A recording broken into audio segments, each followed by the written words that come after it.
Alors, bonsoir tout le monde déjà. Déjà, bonsoir tout le monde. Et aujourd'hui, je vais parler d'un film. Je vais parler d'un film aujourd'hui que beaucoup de gens m'avaient parlé de ce film d'horreur. C'est le film d'horreur sorti en 2023. C'est un film d'horreur sorti en 2023, sorti très récemment, qui s'appelle Cobweb. Donc, le film d'horreur Cobweb ou le film d'horreur La Maison du Mal raconte l'histoire de ça raconte l'histoire de Peter, un jeune enfant qui vit dans une maison avec ses parents.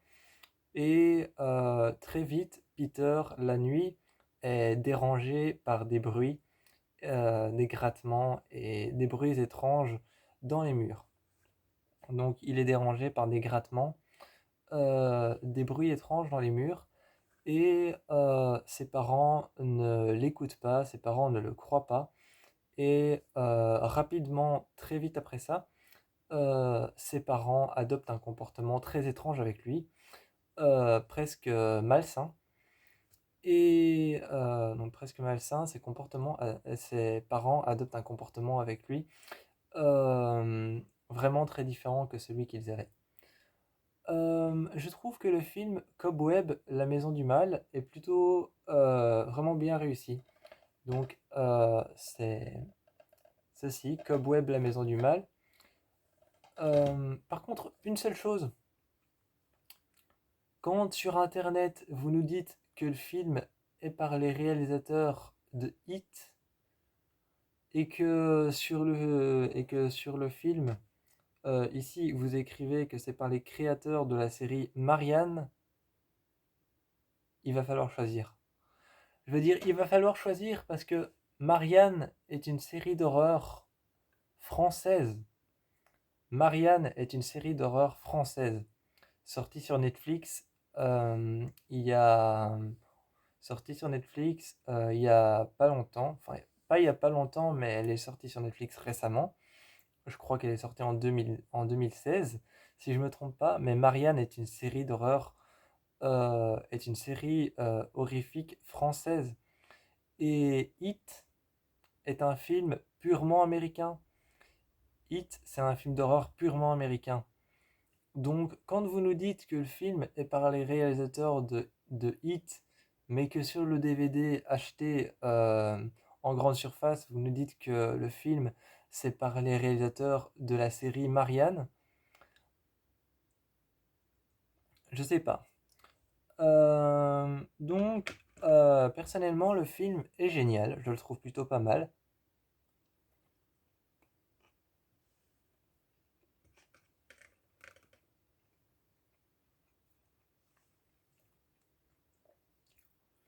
Le film a un très bon aperçu visuel, vraiment, franchement, j'ai beaucoup aimé le film. Et le film n'essaye pas de te faire peur, en fait. Le film n'essaye pas de te faire peur. Le film, déjà Cobweb en, en anglais, Cobweb, ça veut dire araignée. Donc Cobweb, ça veut dire araignée, et tout au long du film, il y a des passages où on voit Peter jouer avec des objets dans sa chambre, des jeux d'enfants. Donc, tout au long du film, on voit Peter jouer avec des jeux dans sa chambre ou alors trouver des choses dans sa chambre. Et il va y avoir une petite araignée qui sera en train de grimper sur son jouet quand il aura arrêté de jouer avec. Et chaque fois, la caméra va faire un zoom sur la petite araignée et sur la partie du jouet sur laquelle l'araignée est en train de grimper. Et le zoom, ça c'est ce que j'aime bien, c'est que le zoom, c'est pas simplement un zoom proche de l'araignée où on la voit toute petite en train de grimper. C'est un zoom tellement proche, vraiment très très proche, assez proche pour qu'on puisse voir les pattes de l'araignée se plier. Donc assez proche pour qu'on puisse voir les trois parties des pattes de l'araignée se plier et les quatre pattes de l'araignée avancer sur le masque. Ça, j'ai bien aimé, c'est que les zooms sur les araignées sont vraiment très accentués et vraiment très très très très accentués, donc vraiment très forts. c'est vraiment presque comme s'il voulait essayer de cadrer que l'araignée dans un écran. C'est comme s'il voulait essayer de cadrer que l'araignée dans un écran géant, alors que c'est sur un objet, c'est sur un petit objet, c'est sur la moitié d'un jouet. Un moment, il y a un masque. Un moment, il y a un masque par terre et il est en train de jouer avec. Euh, donc, il y a un masque et il est en train de jouer avec. Et puis après, il le laisse dans sa chambre et par terre, tu vois qu'il y a une araignée qui grimpe dessus. Et ils ont juste filmé la partie du masque. Et je crois que cette partie du masque, c'est cette partie-là. C'est la partie du côté en dessous des yeux et au niveau du nez et vraiment le bord du visage, la joue, les pommettes et le bord des lèvres. Mais vraiment cette partie-là.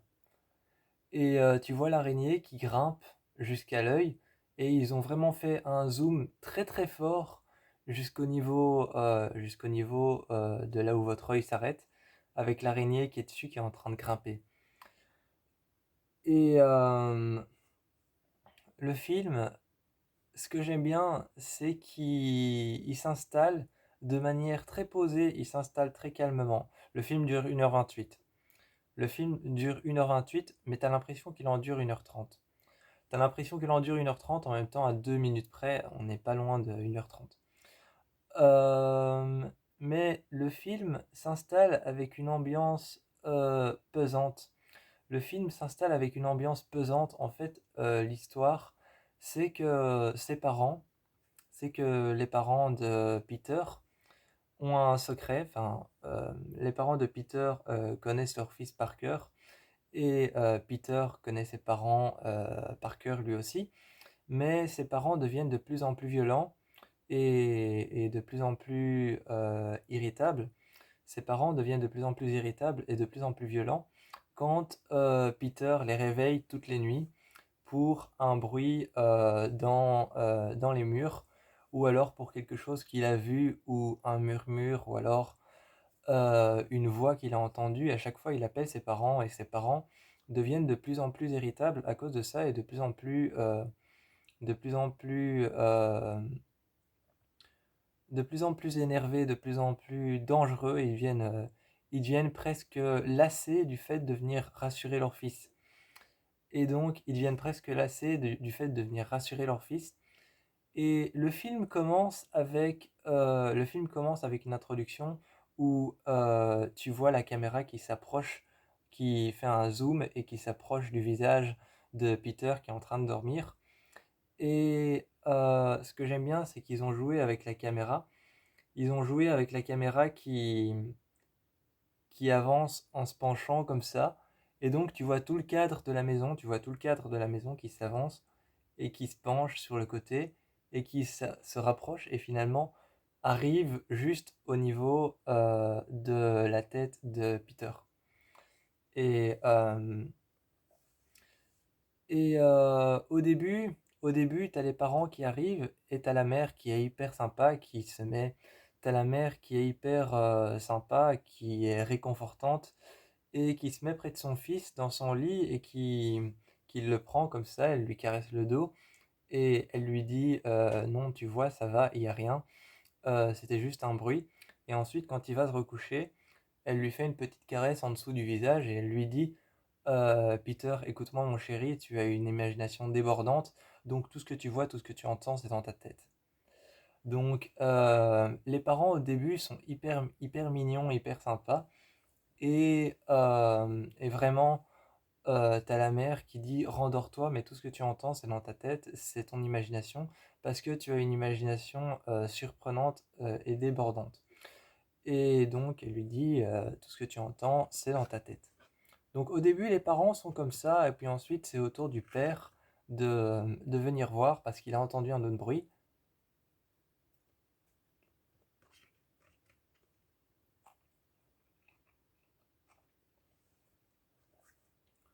Ensuite, c'est au tour du père de venir voir parce qu'il a entendu un bruit. Et tu vois que le père, lui, c'est le personnage qui va être le plus violent.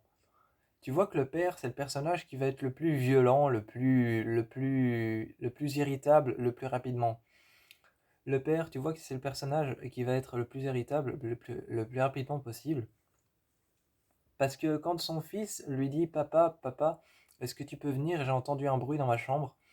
Il arrive et il prend même pas la peine de rentrer dans la chambre. Il reste juste au niveau il reste juste au niveau de la porte il reste juste au niveau de la porte qui est ouverte et il reste entre la porte et entre l'intérieur de la chambre. Et il prend pas la peine de rentrer. Et puis finalement, tu as son fils qui dit: Papa, papa, rentre dans la chambre, j'ai entendu un bruit. Et là, tu vois qu'il fait juste un pas en avant, mais il daigne pas vraiment rentrer dans la chambre.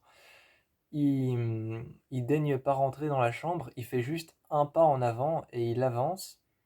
Et puis ensuite, il se met à côté de son fils et il lui dit, juste en mettant sa main dans son dos, juste en mettant sa main dans son dos, il lui dit: Ok, où est-ce que tu as entendu le bruit? Et t'as son fils qui pointe du doigt le mur et qui dit: C'était là. Et t'as son père qui va mettre son oreille contre le mur et qui va écouter aux parois du mur et qui dit: Ça doit sûrement être des rats. Je mettrai des pièges demain. Alors que la mère, Alors que la mère, quand elle est venue bercer son fils, la mère, quand elle est venue bercer son fils, elle a pris le temps de regarder en dessous du lit, donc voir s'il n'y a pas de monstre.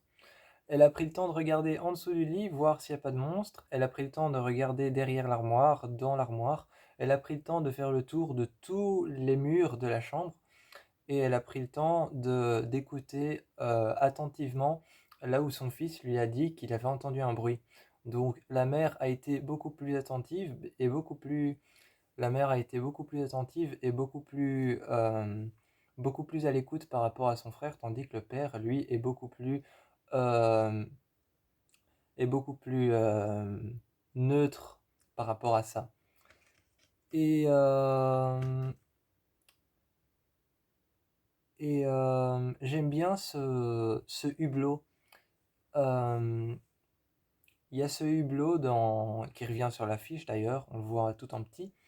Il y a ce grand hublot en rond, qui est un œil de bœuf, parce que les fenêtres rondes tout en haut des maisons, ou alors des immeubles, parce que ça existe sur les bâtiments, ça existe sur les bâtiments, sur les appartements, les fenêtres rondes comme ça, généralement, on appelle ça en fait des œils de bœuf. Ou alors, dans le temps, au Moyen Âge, on appelait ça des oculus. Parce que oculus en latin veut dire œil, et l'œil auquel on voit à travers. Donc, pour l'étymologie de comment on appelle cette fenêtre au cette fenêtre au Moyen Âge s'appelait un oculus, parce que oculus en latin, ça veut dire un œil, ça veut dire voir au travers de. Et donc, il y a cette chambre, et j'aime bien parce qu'il y a cette chambre avec ce grand œil de bœuf qui est énorme et qui surplombe entièrement la lumière à l'intérieur de la chambre.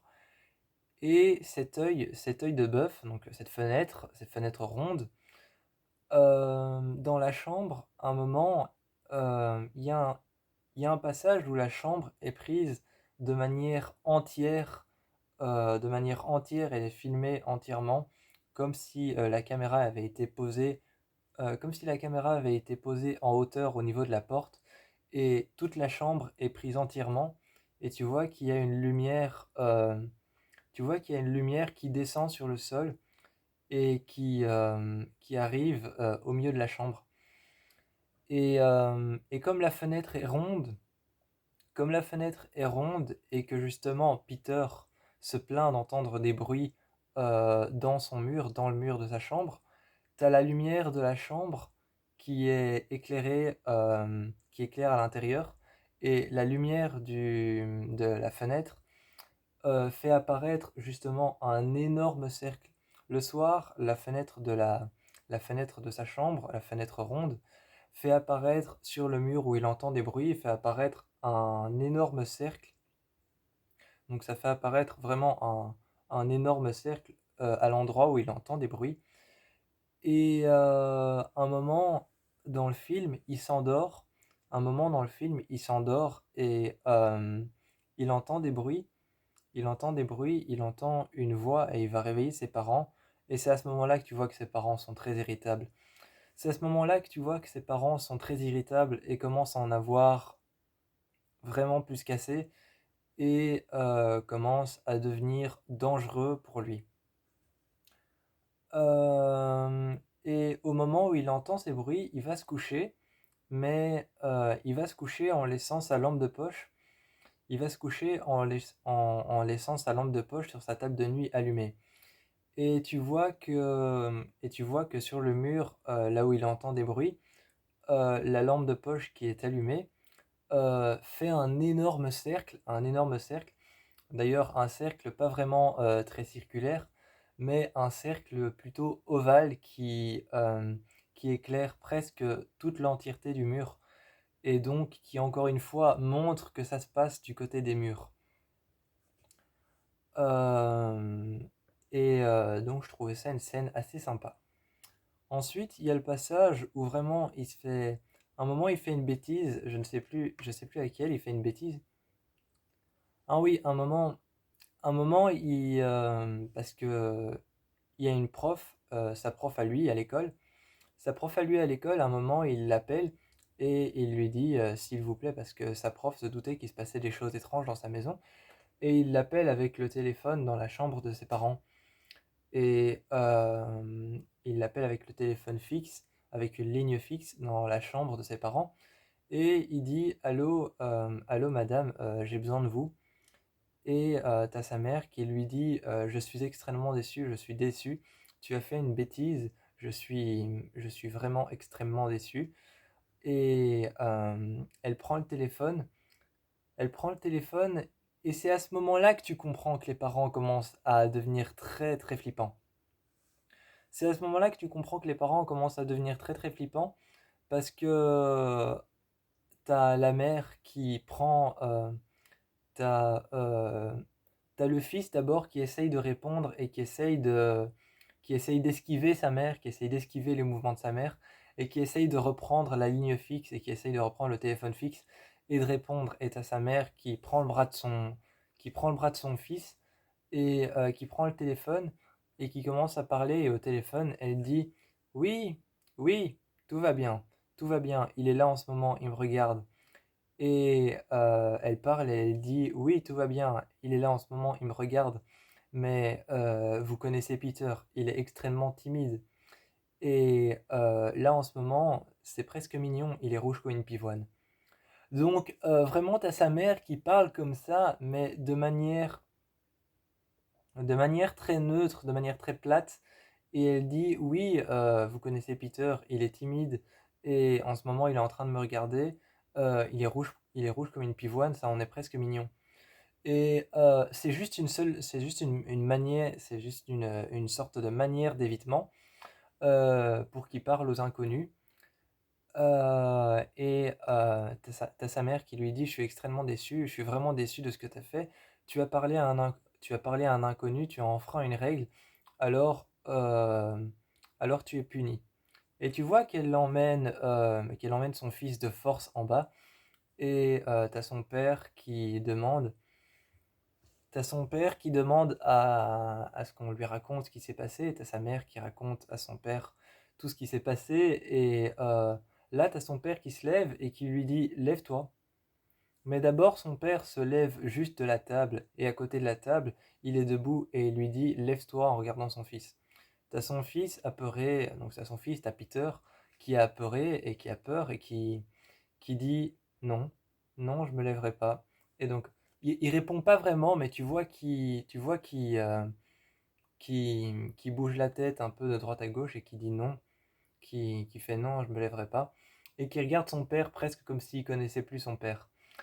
Et t'as son père finalement qui vient le chercher, qui le prend par la main, par le bras, et qui le tire et qui lui dit lève-toi. Et, donc, t'as son père à côté de lui qui regarde sa mère et qui dit, donc t'as son père à côté de lui qui regarde sa femme et qui dit il faut qu'on le punisse, et t'as la maman de Peter qui dit va dans ta chambre. En pointant du doigt, tu vois que la mère de Peter, très énervée, dit va dans ta chambre, et tu vois le père qui dit non, non, on va pas le punir comme ça, il va aller à la cave. Et ça, c'est ce que j'aime bien dans ce film, c'est ce que j'ai bien aimé dans ce film, c'est que dans dans cette maison, il y a des portes partout, il y a des portes partout dans cette maison, mais les bruits viennent de l'intérieur des murs, et il y a des portes, il y a un couloir, il y a un couloir devant la porte de la chambre de Peter. Il y a un couloir avec quatre portes qui se font face.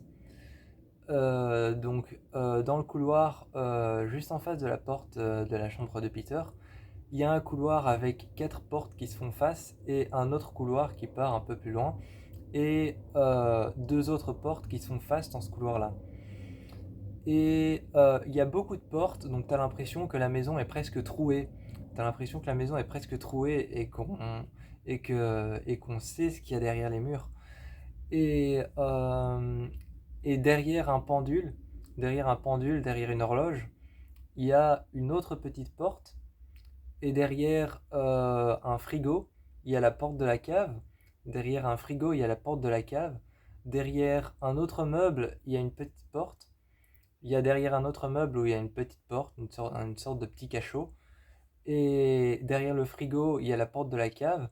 Derrière une pendule, il y a il y a une petite porte qui va servir après. Et d'ailleurs, cette pendule, les parents, pendant tout le film, les parents étaient sur cette pendule et n'arrêtaient pas d'essayer de la remettre en place. C'est-à-dire qu'ils la tiraient un peu, ils la penchaient, et puis ils la remettaient en place. Et puis ils la tiraient et ils la remettaient en place. Et puis ils poussaient bien la pendule contre le mur, comme s'il y avait quelque chose derrière qui voulait éviter de faire sortir. Et le film a un retournement de situation énorme. Le film a un retournement de situation énorme. Tout au début du film, t'as le père qui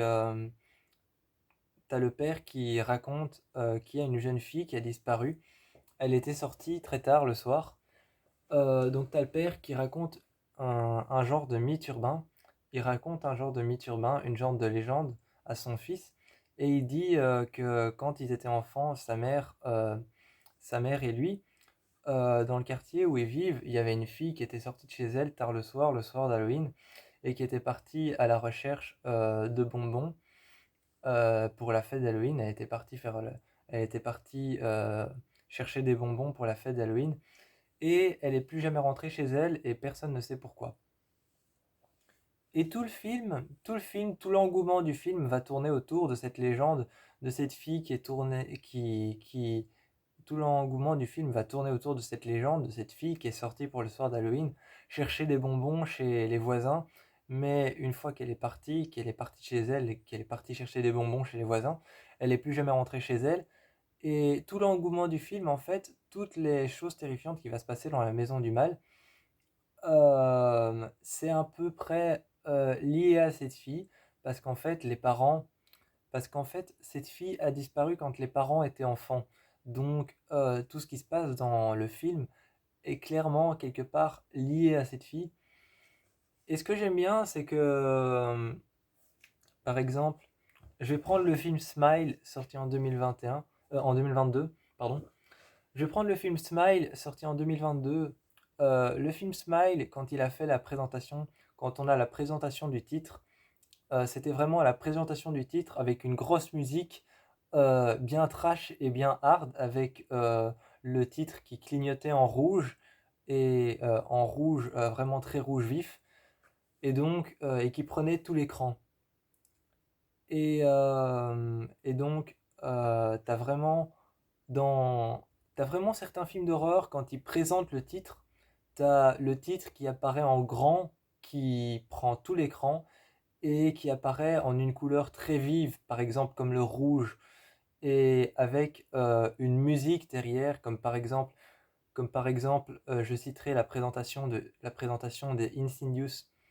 Je citerai la présentation du titre Insidious qui est dans Insidious 1, Insidious 2, Insidious 3 et Insidious 4. Je citerai la présentation des 4 Insidious parce que si vous regardez la présentation de Insidious 1, le titre apparaît vraiment de manière forte, de manière brusque, de manière brutale, avec une musique très forte. Et ce que j'aime bien, c'est que ce film a été annoncé comme étant l'un des plus terrifiants de l'année 2023.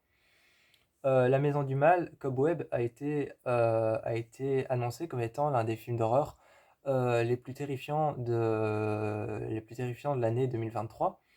Et la présentation du film, la présentation du titre, elle est très douce à regarder, elle fait presque même pas peur. La présentation du titre du film, ne fait presque même pas peur. En fait, t'as le père qui raconte cette légende, ensuite t'as l'enfant, t'as Peter qui va à l'école, t'as Peter qui va à l'école et il rentre chez lui, et puis quand il rentre chez lui, il ferme la porte, et tu vois la maison filmée de l'extérieur, et tu vois le titre La Maison du Mal écrit en blanc. Tu vois le titre La Maison du Mal écrit en blanc qui apparaît juste comme s'il était posé au niveau du toit. Et t'as le titre La Maison du Mal qui apparaît comme s'il était posé au niveau du toit au deuxième étage de la maison. Et la maison est blanche et le titre est écrit en blanc. Et juste à côté du titre qui est écrit en blanc qui apparaît sur la maison qui est blanche, t'as la lumière du soleil qui vient frapper.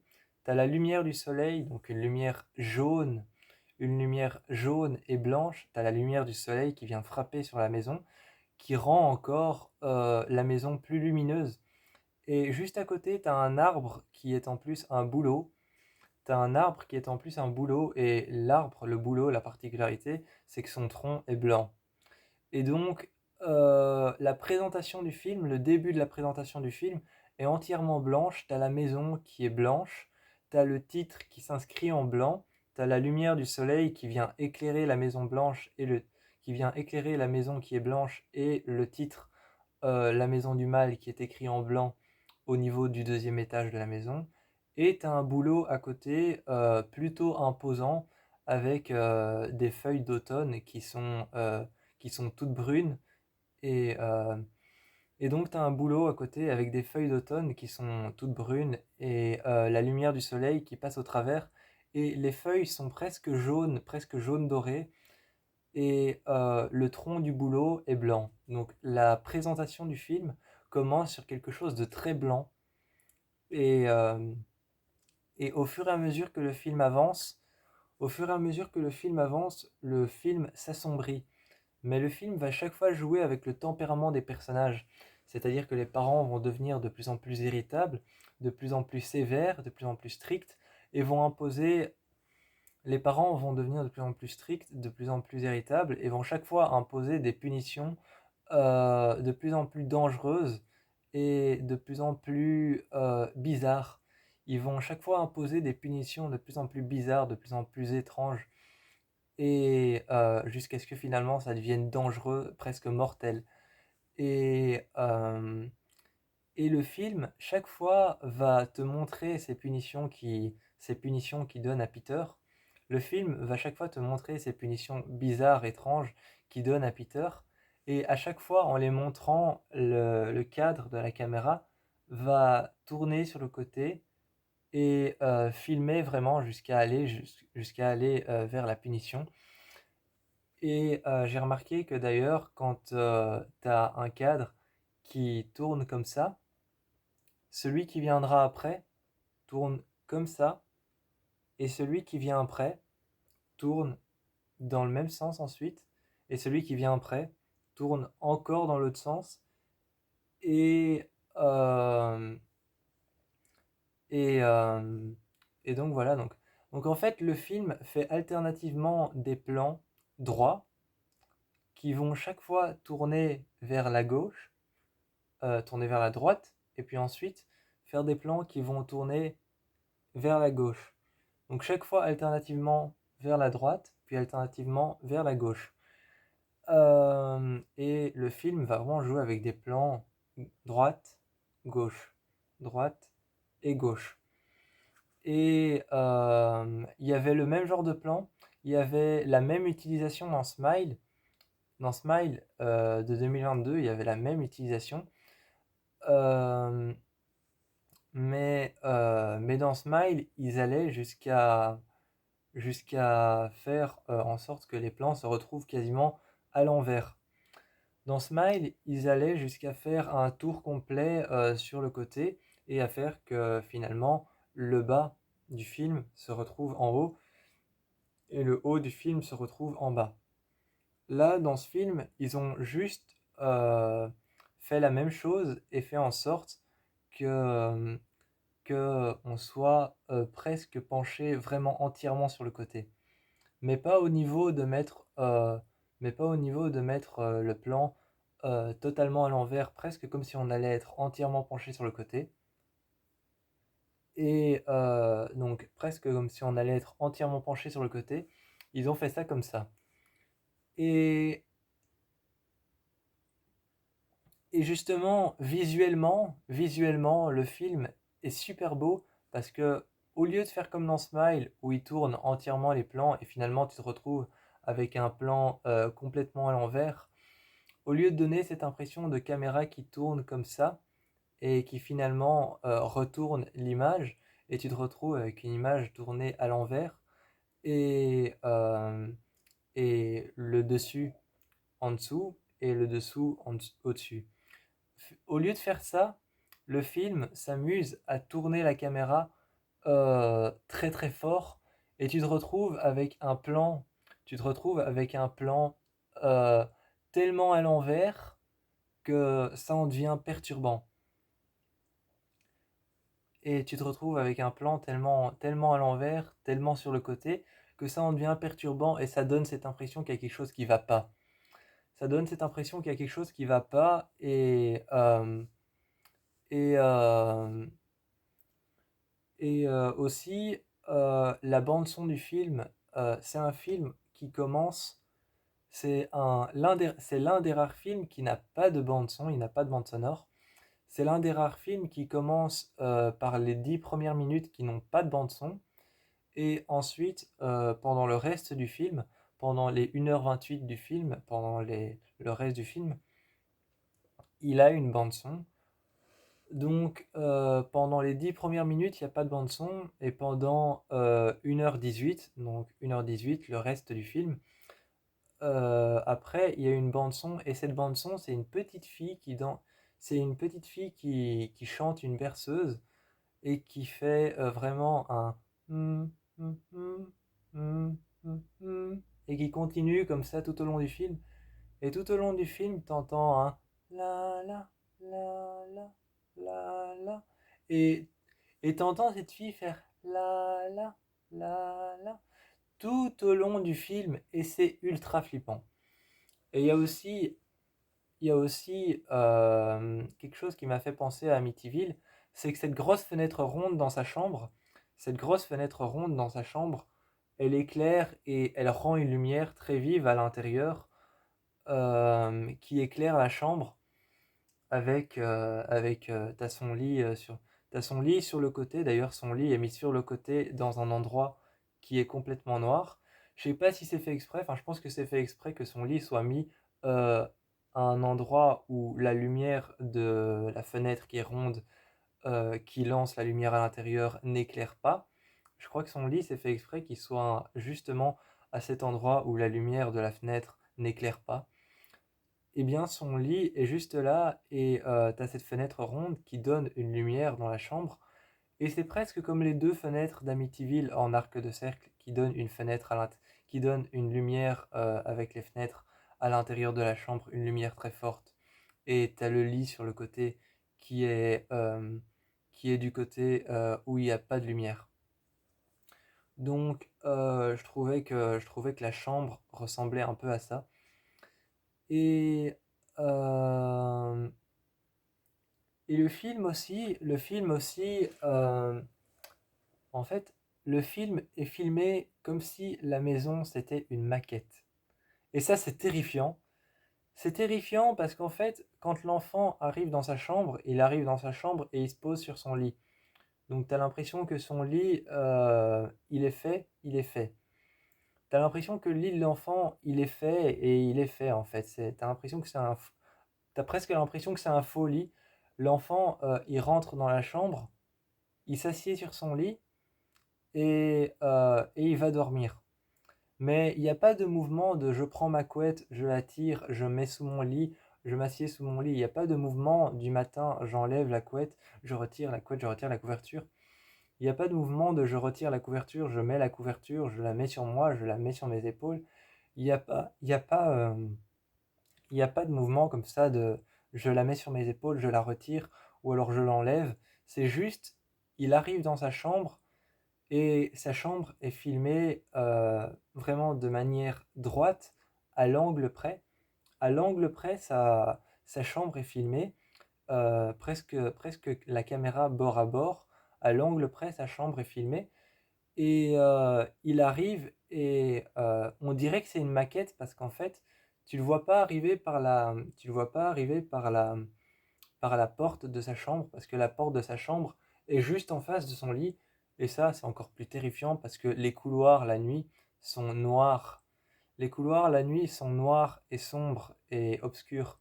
Et donc, le fait que la porte soit en face de son lit, ça rend quelque chose d'encore plus terrifiant et qui donne une possibilité de jouer avec ça, avec le film.